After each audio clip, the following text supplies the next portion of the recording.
being so late for them. Thankfully, not the case today. So this is the fourth lesson that I'm doing on Hebrews. And I just want to do a little recap to begin with. You'll remember that the book of Hebrews is not quite like a lot of the other books in the New Testament. It's not a letter to a particular church. It's in the form of a sermon, right? It has a main point and it has sub-points. And it's written to Jewish Christians who were wavering in their faith. And they were thinking about going back to the Mosaic law, to the Old Covenant, to the priests and the sacrifices in the temple and all that sort of stuff. And so the main point of the book of Hebrews is, why go back? Jesus is so much better in every respect.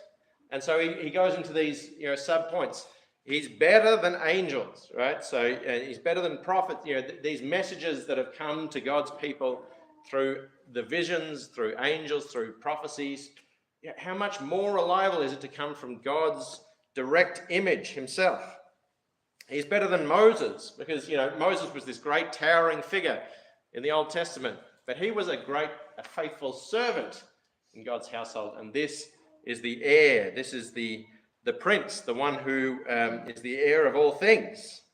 And last week we talked about this funny Old Testament character, Melchizedek, how Jesus is a better high priest than the priests under the Old Covenant. And he says that he's a priest according to the order or after the order of Melchizedek.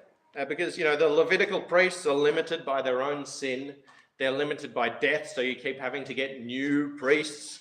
And they're limited by, having to do ongoing sacrifice. Whereas Jesus is like Melchizedek, eternal, unstained by sin, and he sacrifices once for all, and it's done.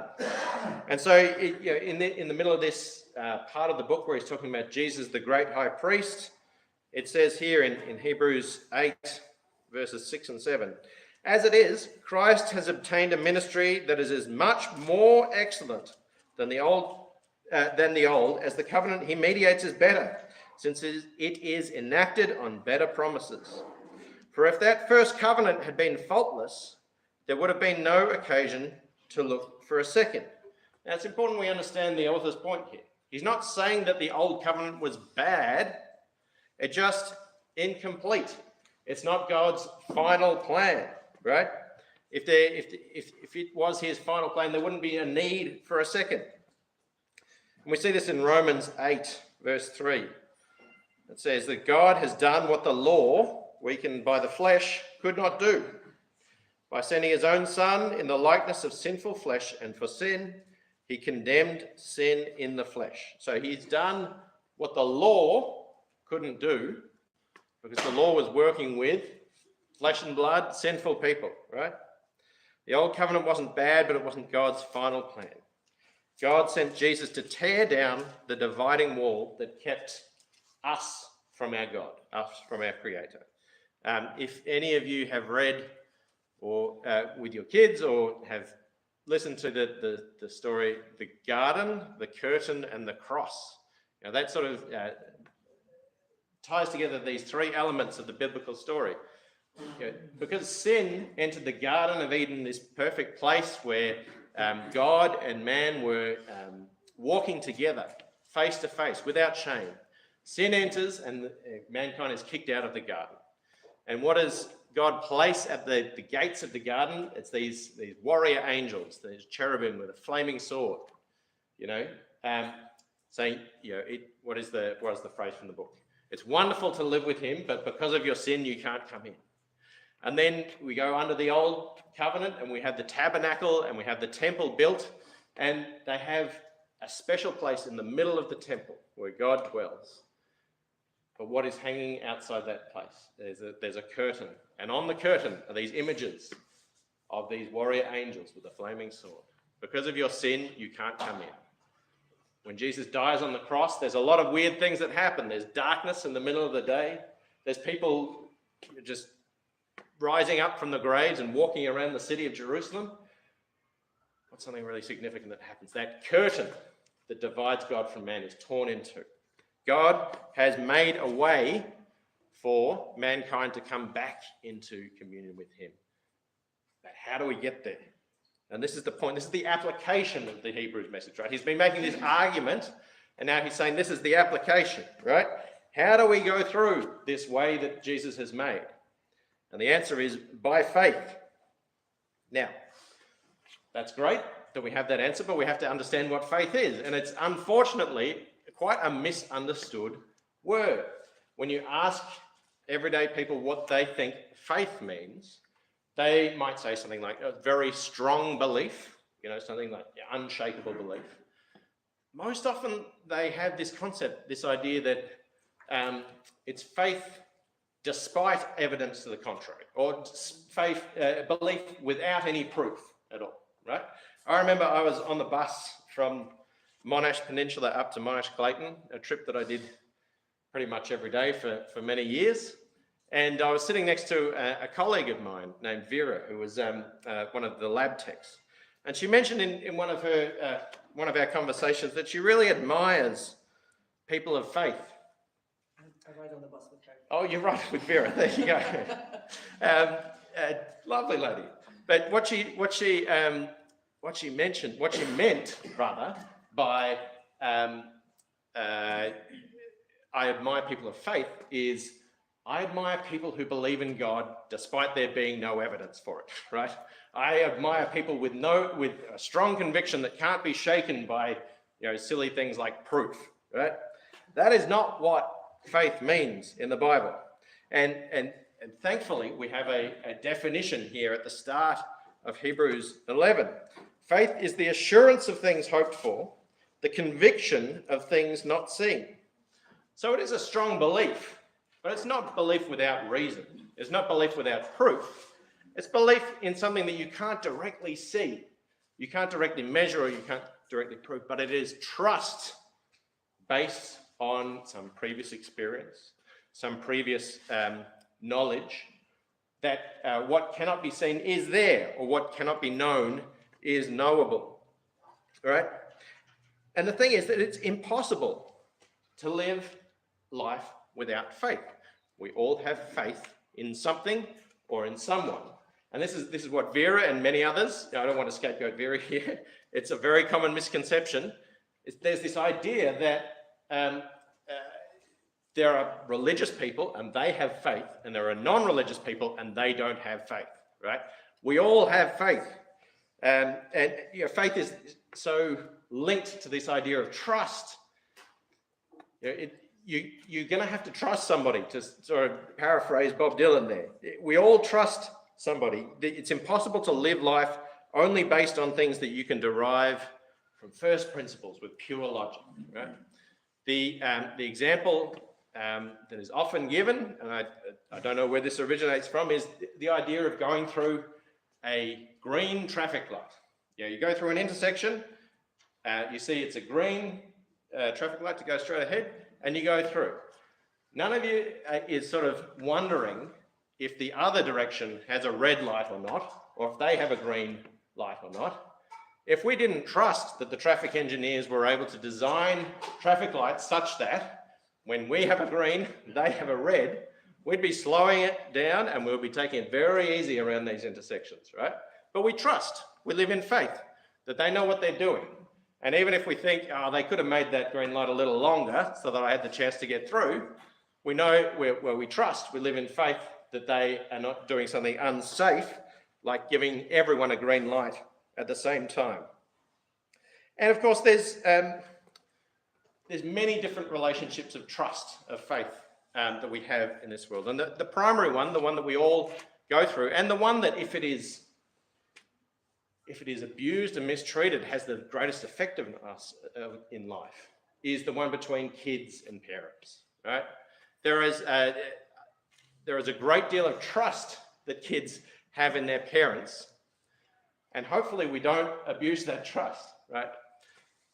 The thing is that kids, as they grow up, particularly as they're infants and toddlers, their brains are not capable of dealing with all the reasons behind the things that we do, what we do, right? They need to trust that mum and dad know what is best and are asking them to do something for their own good, I don't have to go into first and second and third degree burns to say to my kids, don't touch the stove, right? They don't need to know all the details. What they need to do is to trust that when mum and dad say, don't touch the stove, there's a reason behind that, right? And as they grow up, they'll learn more about the reasons behind it. You'll be able to tell them more and you'll be able to entrust more of that decision making to them. But of course, when they're little and as they're growing up, they need to have that faith, that trust. And believe it or not, we do live in a high trust society, and it may not feel like that if you have been betrayed or let down by various elements of society. But we do live in a pretty high trust society, both compared to around the world and compared to through history. If we go to the store and we buy a phone, we want to trust that it works.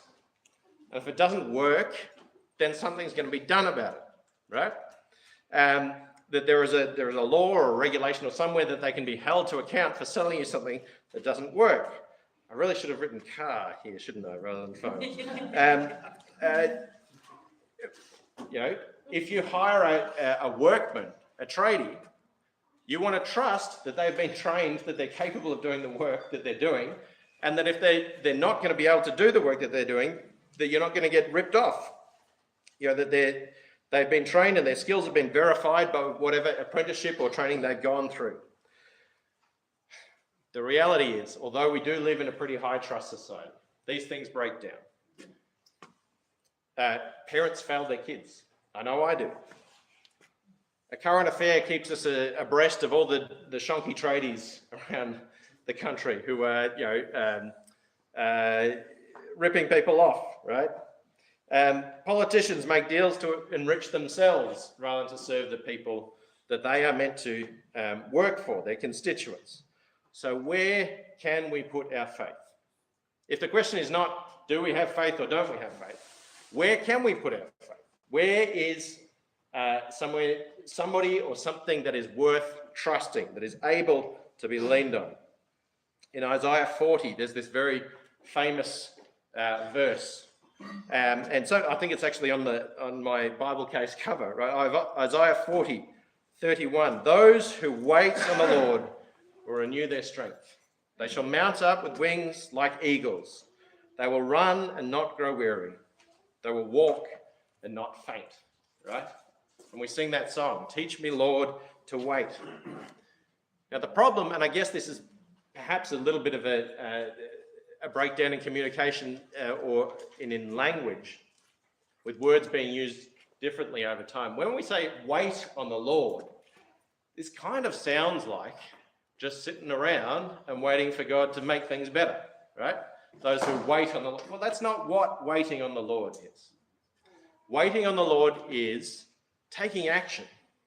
It is living your life trusting that God will come through on his promises. And that is what Hebrews 11 is all about. And it starts actually before that, in the second half of Hebrews 10. He says in Hebrews 10:19, I was looking at the wrong point in my notes. Hebrews 11 shows us that waiting on the Lord and living in faith is not just about waiting around or not just about believing something in your head. It's about how we live in confident expectation of God doing his part. So this brings us to the example of Abraham that we saw in our reading. Now, in Hebrews 11, we go through a great number of different examples. There's Abel, Enoch, Noah, Abraham, Sarah, Jacob, Joseph, Moses, Gideon, Barak, Samson, Jephthah, David, Samuel, and the prophets. And, we don't have time to deal with each of those ones. And in fact, in the letter, in the book, it says in verse 32, what more shall I say? For time would fail me, right? So even in Hebrews, he gets to the point where he says, I can't keep going on, but there's just this list of heroes of faith here. So let's go with the prime example, with the man who's called the father of the faithful. And let's read again Genesis 12:1-4.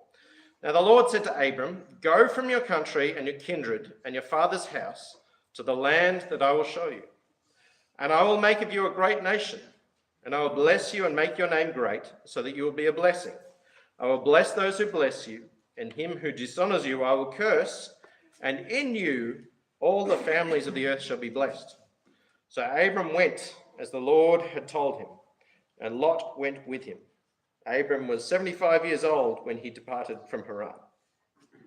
So talking about this well-known story, the writer of Hebrews says this in verse 8 of Hebrews 11. By faith Abraham obeyed when he was called to go out to a place that he was to receive as an inheritance. And he went out not knowing where he was going.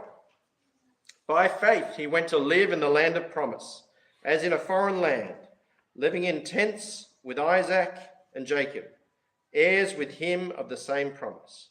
For he was looking forward to the city that has foundations, whose designer and builder is God. Abraham, this is the first we know of Abraham, right? He lives in Mesopotamia. He lives in Haran, and presumably his extended family is there. He is a man of some status. He's a man of some comfort and some riches. But he answers God's call because he believes God's promises. Now, what promises is he given? Go to a land that I will give you. Where? Well, in Hebrews it says he doesn't know where he's going. God didn't say, we're going to the land of Canaan. He said, go to a land that I will give you. Set out, start going, and I'll show you where. Right? That takes faith. He says, I will give you many descendants. I will make of your descendants a great nation. Well, how old was he? He's 75 years old, right? And he doesn't have any kids. That takes faith, right? He and his wife are past the age, as they say, and even says this man as good as dead, right?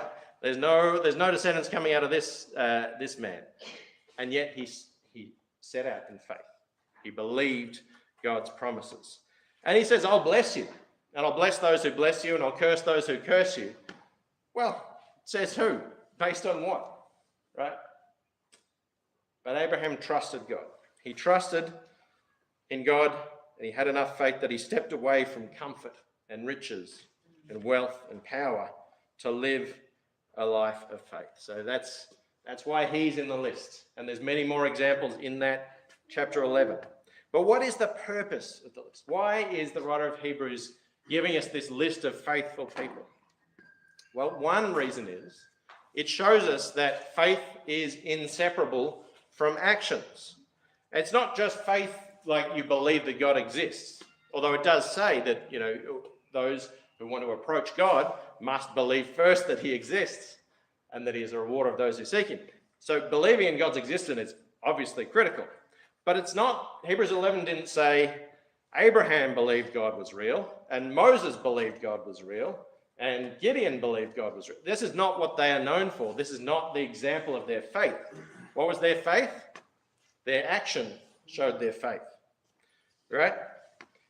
God rewards those who seek him. Because of this reason, if you have faith, people will know it. Faith is not something that you are able to hide. Now, I don't know, has anyone seen the Martin Scorsese film Silence? It's based on a Japanese novel, I think from the middle of the 20th century. But it's about these two Portuguese missionary priests, Catholic priests who travel across the world to bring Christianity to Japan. And the warlords and all that in Japan don't like it, and they oppress it. Any people who are converting to Catholicism are sort of either punished or put down in society, outcast. And this is about the faith in the head of these missionary priests. What is going on, and what is God calling them to do? In the end, one of them bends and breaks, and he basically says that I will practice as a Shinto, I guess, the native religion of Japan, ancestor worship, that sort of thing. But the last moments of the film, as he is an old man, He is cremated after he's died, and you see that he's holding in his hand the crucifix, right? With the idea that, somewhere deep inside him, although he apostatized, somewhere deep inside him remains this faith in Christ. Well, that's not what faith is, right? Faith is not secret. Faith cannot be secret. Faith is something that will be seen by everyone around us. Jesus put it in a vastly sort of exaggerated, hyperbolic way. He says, if you've got faith the size of a mustard seed, you can take this mountain and tell it to go be cast into the sea. This is not a secret thing, right? People will be able to see, wow, this guy is living in faith. Another reason why these examples are given to us is that it shows us that living in faith may mean suffering and displacement, right? It's not just a key to instant riches, instant comfort, anything like that. In Hebrews 11:36, it says, others suffered mocking and flogging and even chains and imprisonment. They were stoned, they were sawn in two, they were killed with the sword. They went about in skins of sheep and goats, destitute, afflicted, mistreated, of whom the world was not worthy, wandering about in deserts and mountains, in dens and in caves of the earth. Living in faith is not going to give us comfort in this world. We have a comfort in the assurance of God, in the anchor of the soul that we read about a couple of weeks ago. There is comfort, but it's not the kind of comfort, the worldly comfort that is valued in our society. It's not riches. It's not power. It's not prestige. These things aren't necessarily characteristics of the life of faith. Another reason that we have this list of faithful examples is it gives us a community to identify with, a lineage, a spiritual family tree. Remember, this book was written to Jewish Christians who were thinking, maybe it's time to go back to the Old Covenant. And you can understand in their way of thinking that when they think of Abraham and Moses and Joshua and David, they're thinking that's part of the old crew. These heroes of faith are the ones that we've left behind. That's part of the Old Covenant. They were heroes of faith. Why have we left, such great examples of faith behind? But what the writer of Hebrews is saying is that no, those of us who are in Christ are actually part of that lineage. What ties those people together is not the fact that they were under the law of Moses, but that they lived in faith, in expectation that God would follow through on his promises. And so those of us who trust in Christ, who see that Christ is the fulfillment of God's promises through the Old Testament, are part of that lineage, are part of that family tree. So those of us who have faith in the promises of God are part of that line of faith. But it's more than just being part of the same lineage, because it says here in verse 39, and all these, so he's given this great list of faithful people, all these, though commended through their faith, did not receive what was promised, right? So they lived in faith, and yet they never, in this world at least, got the things that were promised. Who got those things that were promised? Those of us living under the cross of Christ, right? And they receive it through the cross as well. The cross covers their sins as well, but they never lived to see the day. We did. These Jewish Christians who heard this message first, they understood. We have seen the fulfillment of the promises that they longed for. These models of faith in Hebrews 11 never got what we have, so why would you go back if you in Christ have the very things that they were living for and longed for? So this is the argument that the writer of Hebrews is making. But if we go back to Hebrews chapter 10, what we notice is that these Jewish Christians actually had many of the same hallmarks that these models of faith did. Look at this. In Hebrews 10, verse 32, recall the former days after you were enlightened. So he's saying, think back to when you were a new Christian, right? After you were enlightened, you endured a hard struggle with sufferings, sometimes being publicly exposed to reproach and affliction, and sometimes being partners with those so treated. For you had compassion on those in prison, and you joyfully accepted the plundering of your property, since you knew that you yourselves had a better possession and an abiding one. Therefore, do not throw away your confidence, which has a great reward. For you have need of endurance, so that when you have done the will of God, you may receive what is promised. For yet a little while, and the coming one will come and will not delay. But my righteous one shall live by faith, and if he shrinks back, my soul has no pleasure in him. But we are not those who shrink back and are destroyed, but of those who have faith and preserve their souls. So what he's saying is, you guys, you Jewish Christians, you actually have done a lot of these things. You have suffered for the name of Christ. You have lived in faith. You have supported those who have been put in prison. You've been joyful about your property being forcefully taken from you. Now, is that, as an aside, is that characteristic of us?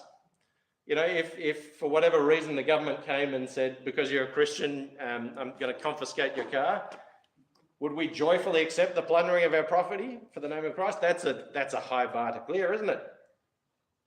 And yet they did that, right? What are they lacking there? Because he's clearly saying that they're lacking something. If they've done that, if they've made themselves, fashioned themselves after this model of faith in Hebrews 11, what are they lacking? They're lacking endurance, right? He says, you have need of endurance. Hang in there. Keep living in faith. Keep suffering. Keep living as strangers and aliens without a home in this world. And you will receive what is promised. That is the message of Hebrews, right? They had already become part of this family of faith. They had already been under the new and better covenant and covered by the better sacrifices of the better high priest. What they lacked was endurance. And so that is the takeaway that we should have as well. What we need is endurance. And how should we endure? But by looking to the best example of all. You know, you look at these examples of faith in the Old Testament. Well, Noah disgraced himself when he got drunk after the flood. Abraham lied about his wife Sarah. David killed Uriah to cover up his adultery. All of these failed, and yet there is one example who was unstained by sin, who lived in perfect faith and perfect endurance, and that is what he talks about at the start of Hebrews 12. Therefore, since we are surrounded by so great a cloud of witnesses, let us also lay aside every weight and sin which clings so closely, and let us run with endurance the race that is set before us, looking to Jesus, the founder and perfecter of our faith, who for the joy that was set before him endured the cross, despising the shame, and is seated at the right hand of the throne of God. Consider him who endured from sinners such hostility against himself, so that you may not grow weary or faint-hearted. Look to Jesus. Look to his example. He knew what he had to suffer. He knew what it would mean to come to this earth as a helpless baby, to be fully in the care of his mum and dad as an infant, to have the frailties of a human body and sickness and cuts and bruises and all these sorts of things, and then have the temptations of the flesh, to live without a home as he went about ministering, to be opposed by those in power, and ultimately to suffer abuse, flogging, and crucifixion. But he did it all because, for the joy that was set before him, his eyes were heavenward. He understood that God would come through on his promises, that he would be raised from the dead. So, Christ is superior to angels. He is superior to Moses. He is a better high priest. He's mediator of a better covenant.